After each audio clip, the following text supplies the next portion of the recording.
This week on Theater Talk, did you want to be in a play?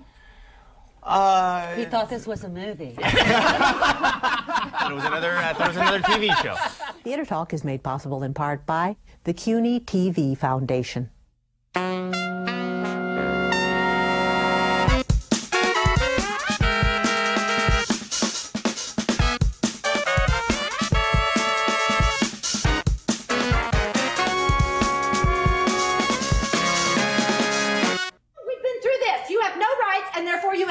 Of view. Jake is a movie star. That means he's crown prince of the universe. What about Bruce? Bruce is king of everything. And Jake is crown prince. Think of it like a play.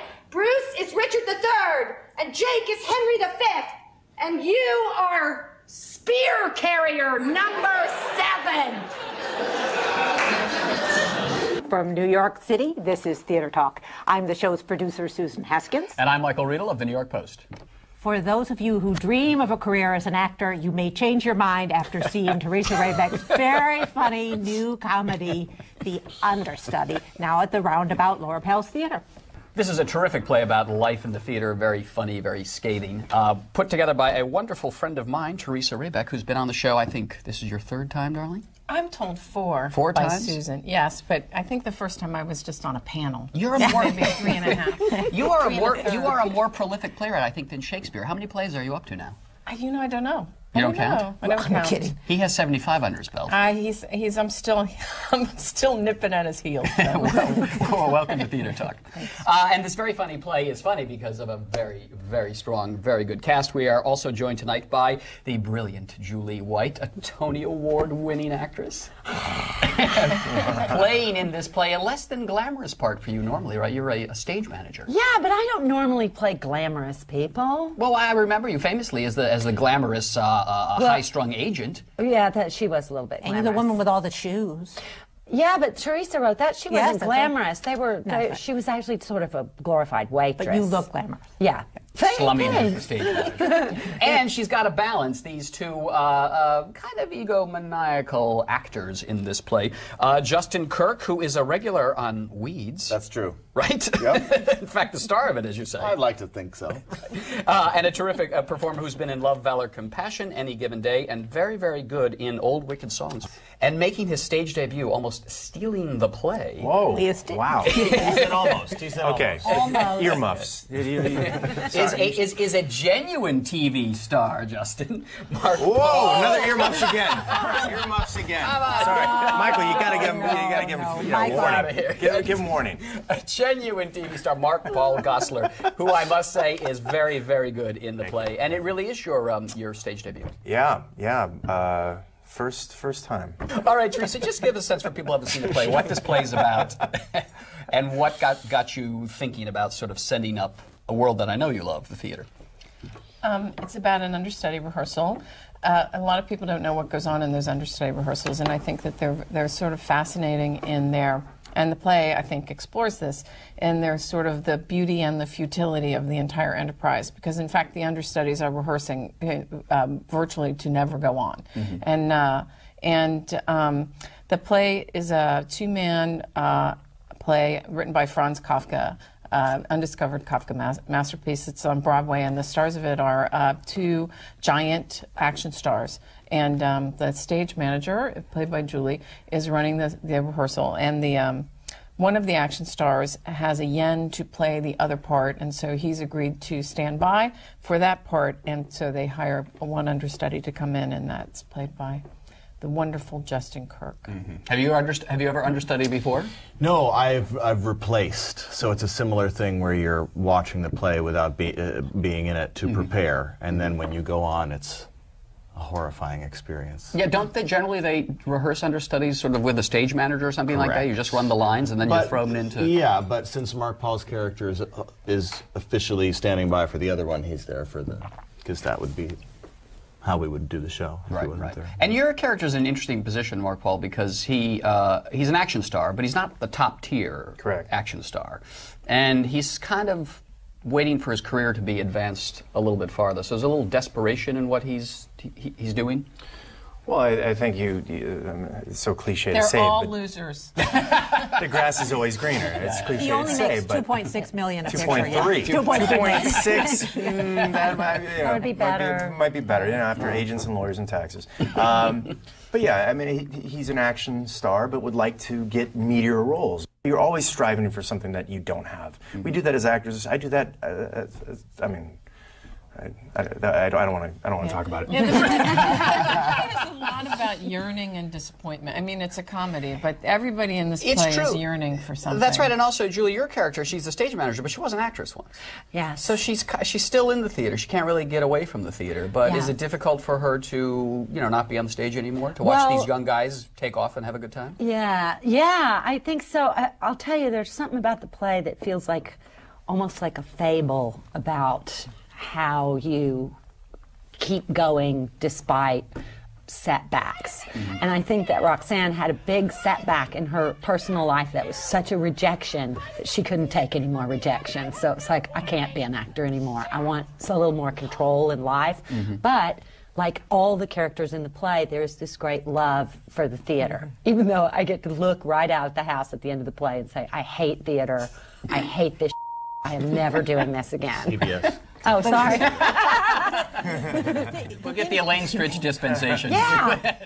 I at one point had a short career in casting, and I remember I worked for a big casting office, and I remember thinking our slogan must be, there's no atrocity too great to perpetrate on an actor. I mean, it was horrendous the way what you all went through. And so, well, I've sat in on the other side too. When I'll sometimes read with actors. Oh, look at you.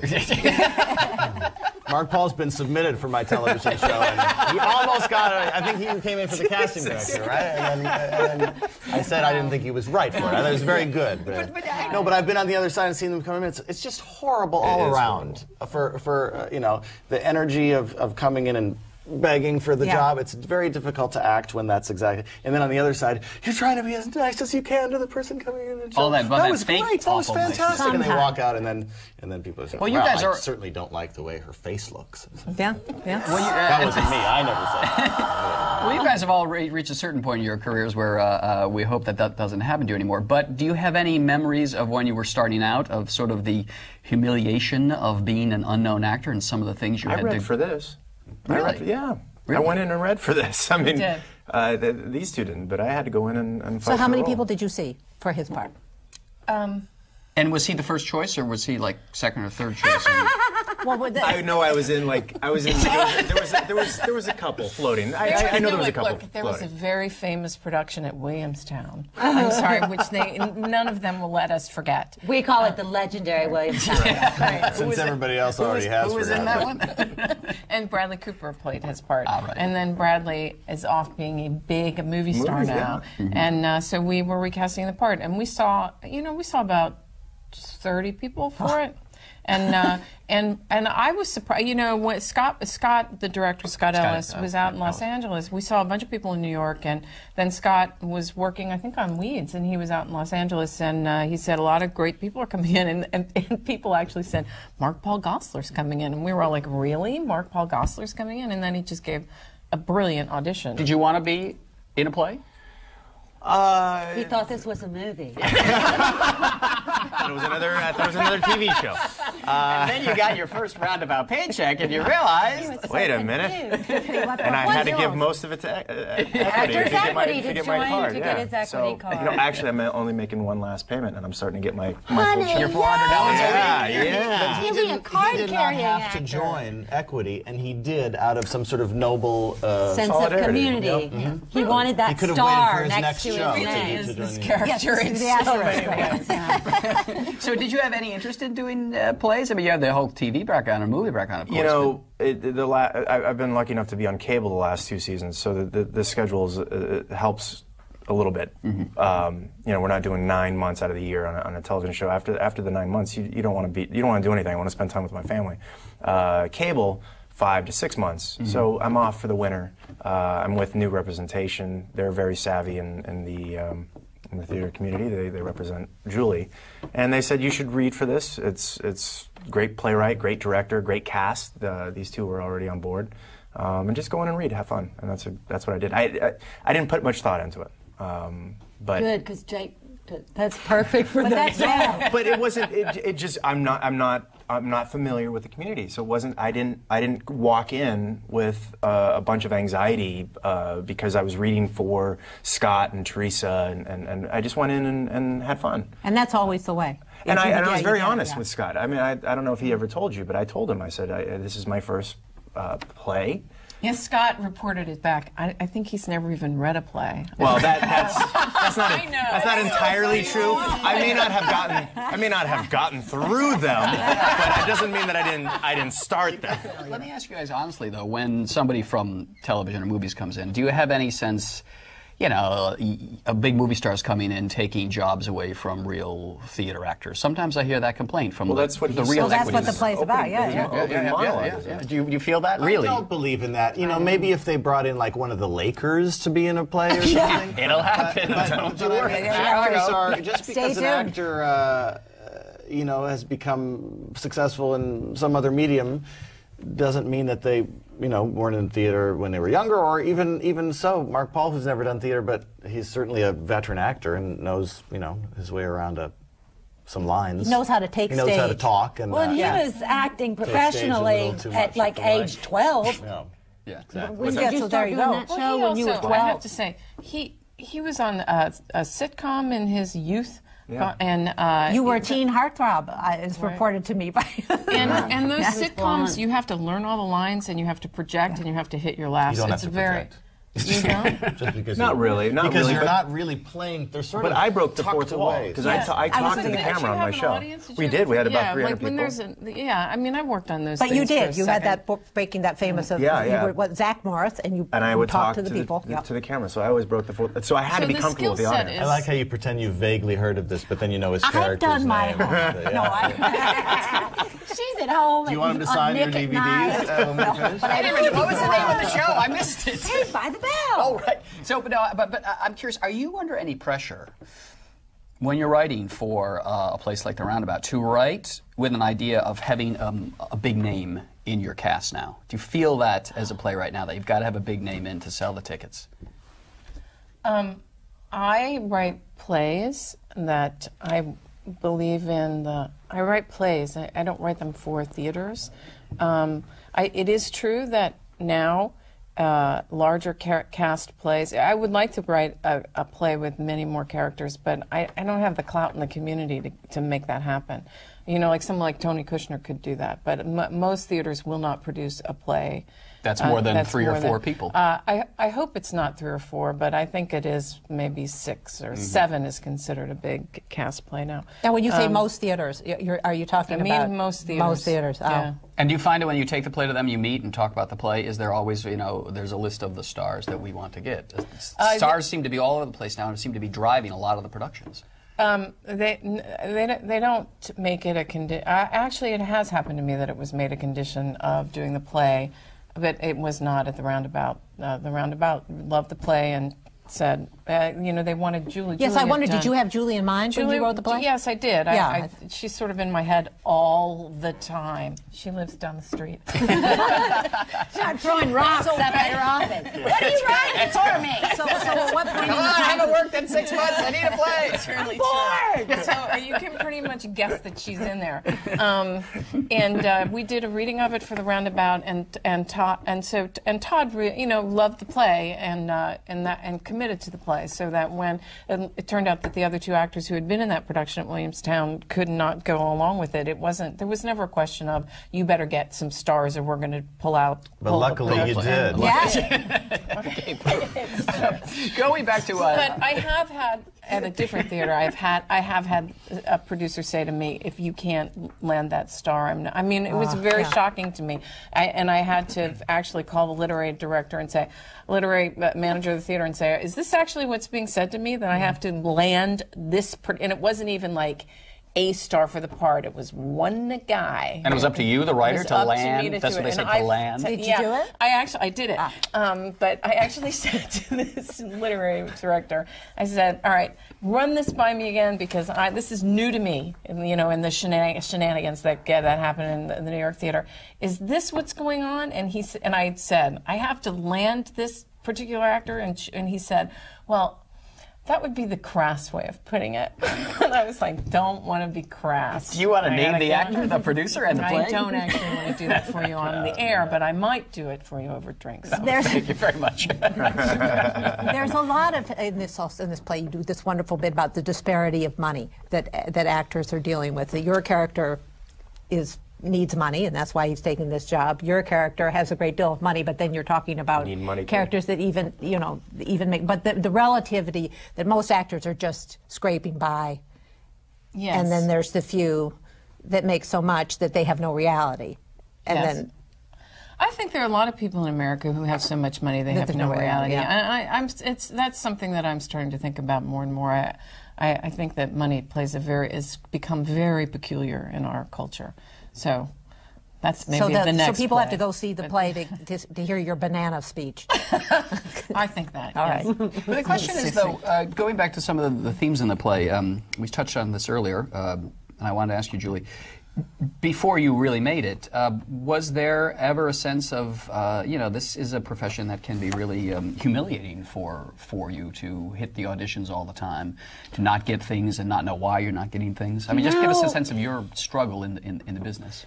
I've never not gotten something that I knew you were going to say that. when you're first starting out, you're just so pleased you got the audition. You know what I mean? It's as I get older that auditioning gets harder and harder, really? I think.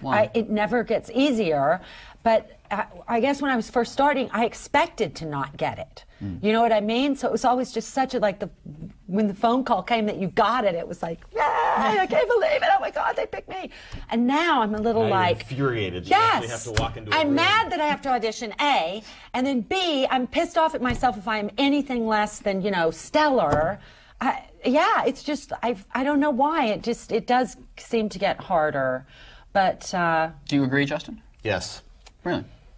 It's the hardest part of our business. You just have to, but then you have to stop thinking, because you just start to have a sense of entitlement as the years go by. Yeah. But then you have to remember that that's part of the gig, and that it would be, even if someone does know your work, it would be arrogant to not match it up with the words on the page for this particular job. And it's nice when you don't have to, but when you do, you just have to pretend that, I try to pretend that the audition is the job, and then. Oh, that's a smart thing. And the camera that's shooting you is shooting the thing, and then you do your scene and then leave. But also, if you think of it I'll come in and I will show you how I would like to do this role, and you either buy it or you don't. You might want to go a different way, and you just think of it like that. Here's how I would sculpt this little Mr. Bill doll, and if you don't want it, then so how do you feel about that as the writer watching actors audition? Do you want them to come in, sort of work the character out in their own mind, or do you want to say, no, this is what I've written, this is the way it should be done? I do think that there is in the best theater, there is a discovery that happens when the right actor steps into the part. My writing is specific. It's not very general. So not everything will fit.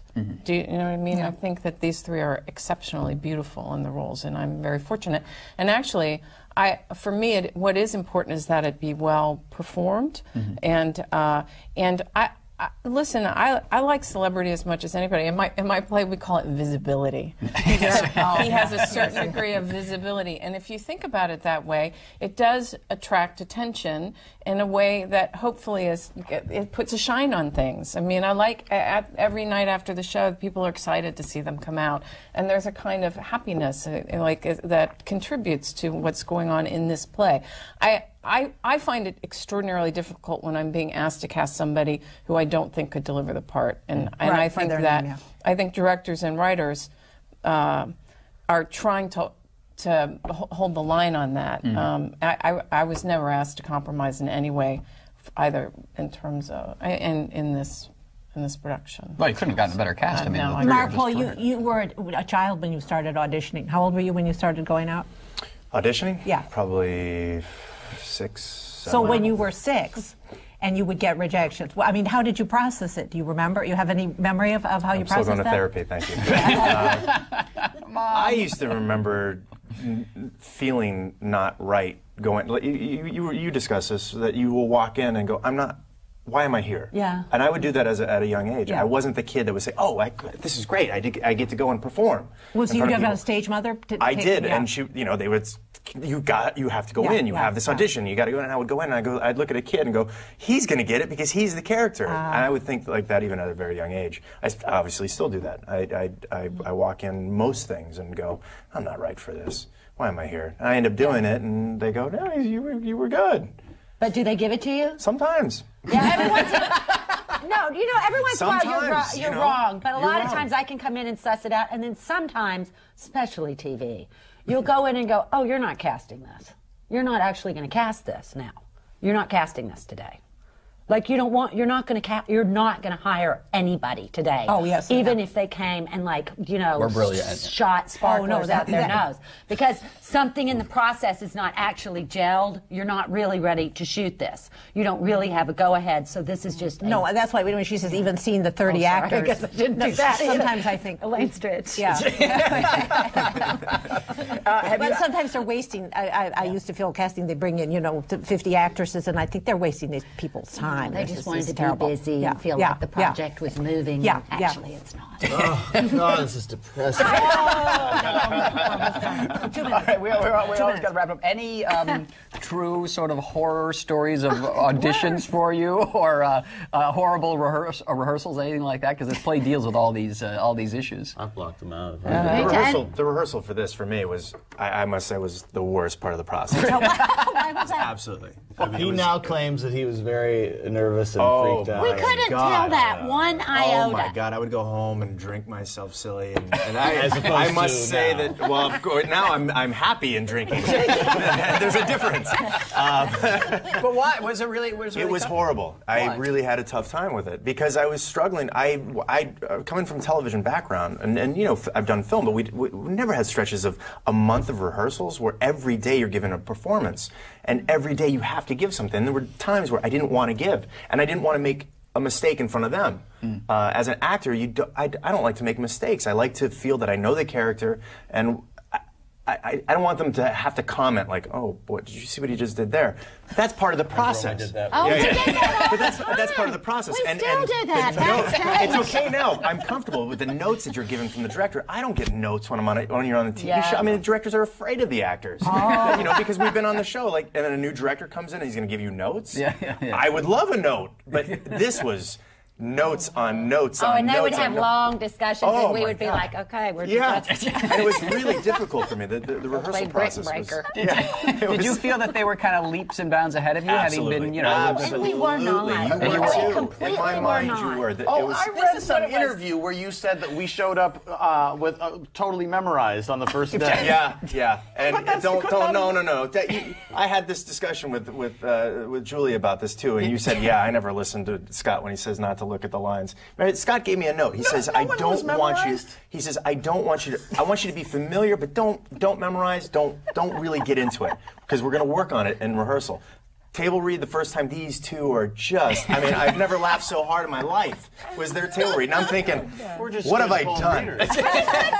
Oh, yeah. Well, then you should get every audition you go in, because you guys were... every 30 minutes in New York City. I'm sure I was much better that day than I am now. Ever. Before the 60s, whatever. Teresa, you were going to say, because you observed this. I was going to say, he was working his ass off, and these two were phoning it in. I'd go home and say, well, sooner or later, I'd go home and say, Mark Paul is really finding it. Sooner or later, Justin and Julie will show up. And they did. They did. I knew they would. You don't want to blow it. And on that, Too I want to early. say this is a terrific play, The Understudy, and it really only works because of Mark Paul Gosselaar, who's carrying this whole play on his back. And it's an absolutely Well, he's colossal performance. Amazing. Welcome to And colossal thighs. While on break from raising the bar, right? Welcome to the theater community, and congratulations on the success and, carrying your co-stars along. Yeah, sort of. okay. Thank you. Thanks. Thank you. Every night. I learned in rehearsals that this was going to be the case. So that's why I had to rise above. Full above it. Nice. Yeah. I can tell you the play is as much fun as these guys are here tonight. So don't miss The Understudy at the Roundabout by Theresa Rebeck, starring Justin Kirk, Julie White, and Mark Paul Gosselaar. Thanks a lot for being our guest tonight on Thanks Theater for Talk. having us. Our pleasure. So, why are you doing this? I mean, you're a real actor. And I mean, Roxanne's right. There's like no chance you'll ever go on. You know that, don't you? I might go on. Dude, you might go on and the entire audience might ask for their money back. There might be a few people out there coming to see a first-rate production of Kafka on Broadway. Yeah, nobody cares about those people. They care about all those other people coming in on buses from New Jersey. And trust me, those people are coming to see me and Bruce. But what if Bruce gets sick and you have to go on for Bruce? Then I would go on for you. Bruce doesn't get sick. He might get sick, or you might get sick, and then I'd go on for And you. it's Broadway. Nobody gets sick. Now, people leave shows. I mean, Bruce can leave the show. He could get mercury poisoning and leave the show.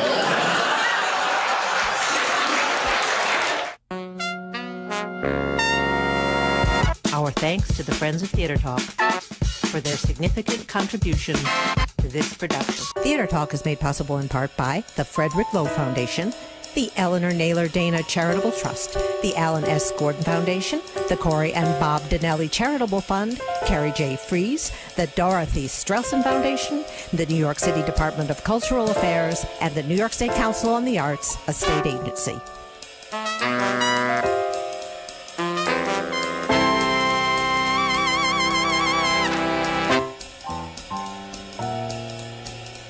We welcome your questions or comments for Theater Talk.